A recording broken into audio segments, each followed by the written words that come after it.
NATO leaders are committing to more defense spending than ever. Yet, one threat did not come up at their latest summit. Floods that affect military bases, wildfires that interrupt training, heat waves that make equipment fail, right? Those are all ways in which climate and security intersect. Erin Sikorsky led climate security analysis for U.S. intelligence and helped write its long-range global forecasts. She's now director at the Center for Climate and Security in Washington. And she argues that this summer is showing exactly what Europe's armies are up against. You can just look at the heat waves that are happening across Europe this summer, and they are disrupting critical infrastructure. They're putting people's lives at risk. They're requiring military deployments in response right now this week. Militaries in Spain and France and elsewhere are fighting wildfires.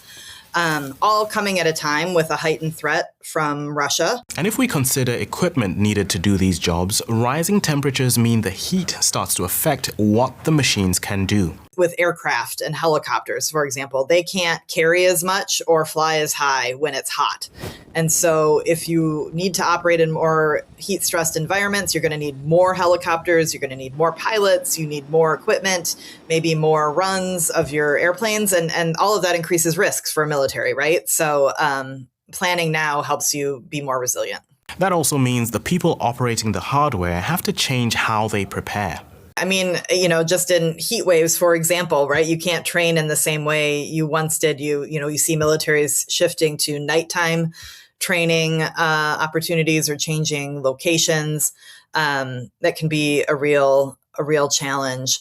I think it also, the training can be interrupted by extreme weather events on military bases or having to deploy to respond to events. I know this is a big concern in Canada, where their military spends a lot of time responding to wildfires, for example. All this lands at a time when Europe is writing the biggest defense checks of a generation. And whatever is bought now is expected to still be in service in, say, 30 years' time. And that's raising a question procurement departments are only now starting to ask. I think the challenge is it's easy to get distracted by more immediate threats sometimes, and then climate can kind of fall on the back burner, unfortunately. Right now, militaries across Europe are making huge investments in new military equipment, for example, right? Germany especially. They need to understand, will that equipment be able to operate in temperatures like we've seen this past week, right? 40 degrees Celsius and above. It's even being considered in budgets. NATO's new pledge set aside up to 1.5% of GDP toward broader defense elements, including resilience and infrastructure. And that's on top of the core defense spending. In theory, that's where climate work is being done. In practice, each government decides for itself what counts as resilience. We're not saying, don't spend on defense because of climate necessarily, but instead think about how that defense spending can be climate resilient.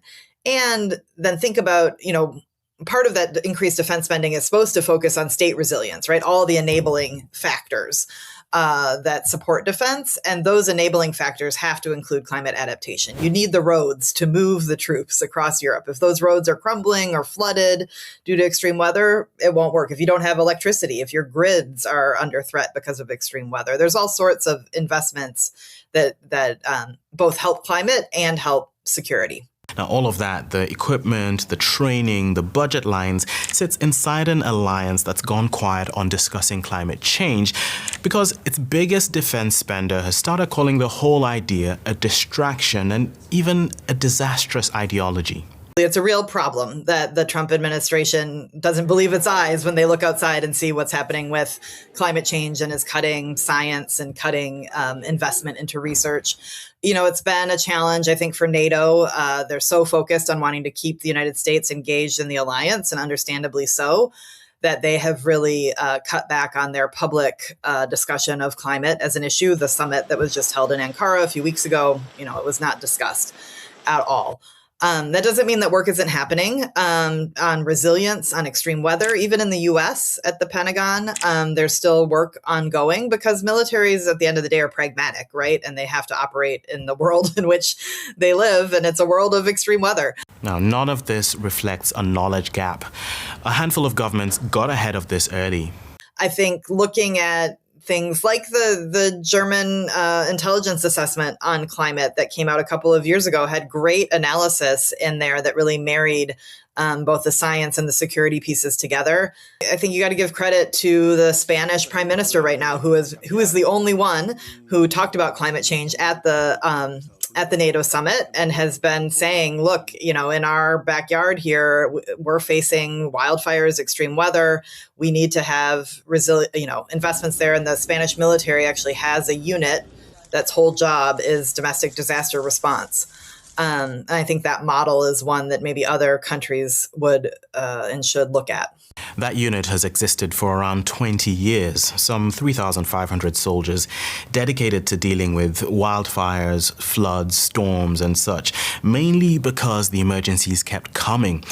But here's what complicated the whole spending debate. Spain is NATO's lowest defense spender as a share of GDP, and it was the only member to reject the group's new 5% target. It says 2.1% is enough to address its needs, essentially arguing that the aim should be spending better, not simply spending more.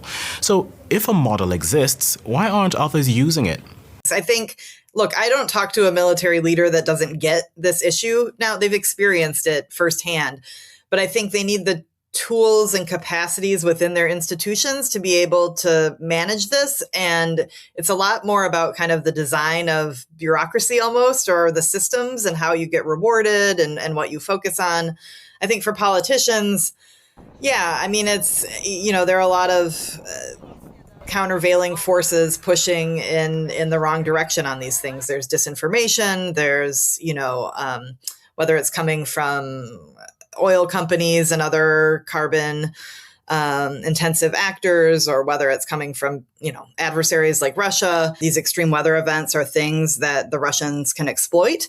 They often, in the wake of extreme weather events, will launch disinformation campaigns, blaming local governments for poor responses. So further undermining stability and resilience across Europe. And I think, being able to communicate these issues to constituents is really important as well. So it's a complex issue. It's not just about having the right information. We've got the right information, right? It's about how do we use it and deploy it and make sure people are getting rewarded for using it correctly. So it appears the politicians have to prove they can act on the realities the military faces on the front line. And that means every summer like this one is a preview of what that gap costs.